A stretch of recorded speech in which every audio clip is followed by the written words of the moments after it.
Hello friends, இன்றைக்கி நம்ம ஒரு சாலட் ரெசிபி பார்க்க போகிறோம். இதை பிரேக்ஃபாஸ்ட்டாகவோ இல்லை ஸ்நாக்காகவோ சாப்பிட்லாம். ஒரு கடாயில் ஆயில் ஊற்றிக்கோங்க, ஜீரகம் போட்டு தாளிச்சிக்கோங்க,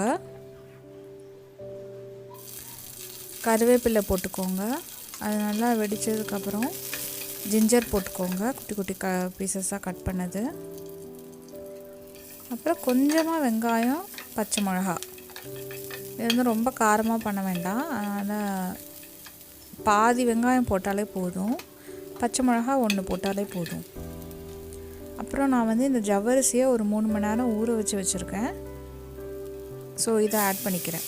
தண்ணியை நல்லா வடிகட்டிடுங்க. இதில் வந்து சால்ட் நான் வந்து போடலை, ஏன்னா நம்ம முக்கியமான ஒரு இன்க்ரீடியண்ட் ஆட் பண்ண போகிறோம். அது என்னன்னு பார்த்திங்கன்னா மேகி மசாலா. ஸோ இதை யூஸ் பண்ணி நம்ம வந்து இந்த சாலட் பண்ண போகிறோம். ஸோ மேகி மசாலா ஒரு பேக்கெட் எடுத்துக்கிட்டேன் நான். இந்த குவான்டிட்டிக்கு எனக்கு ஒரு பேக்கெட் போதும்.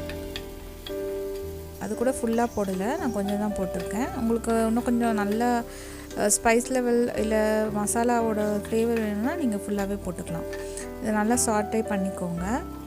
அப்புறம் சால்ட்டு பத்தலைன்னா கொஞ்சமாக சால்ட் போட்டுக்கோங்க. நான் கொஞ்சமாக ஒரு பிஞ்ச் போட்டுக்கிறேன், அட்ஜஸ்ட் பண்ணிக்கிட்டேன் சால்ட்டு.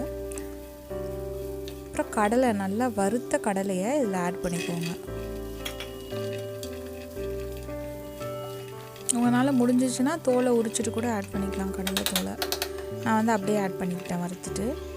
அப்புறம் கொஞ்சம் மாங்காய், இது வந்து கொஞ்சம் நல்ல ஒரு டேஸ்ட் தரும். ஸோ இதை நல்லா சாட்டே பண்ணிக்கோங்க. ஸோ கேஸ் ஆஃப் பண்ணியாச்சு. இப்போ வந்து சூப்பரான ஜவ்வரிசி சாலட் ரெடி ஆகிடுச்சு. இது ரொம்ப குயிக்காக செஞ்சிடலாம். ஜவ்வரிசி ஊற வச்சிட்டா கண்டிப்பாக எல்லோரும் ட்ரை பண்ணி பாருங்கள். தேங்க்யூ.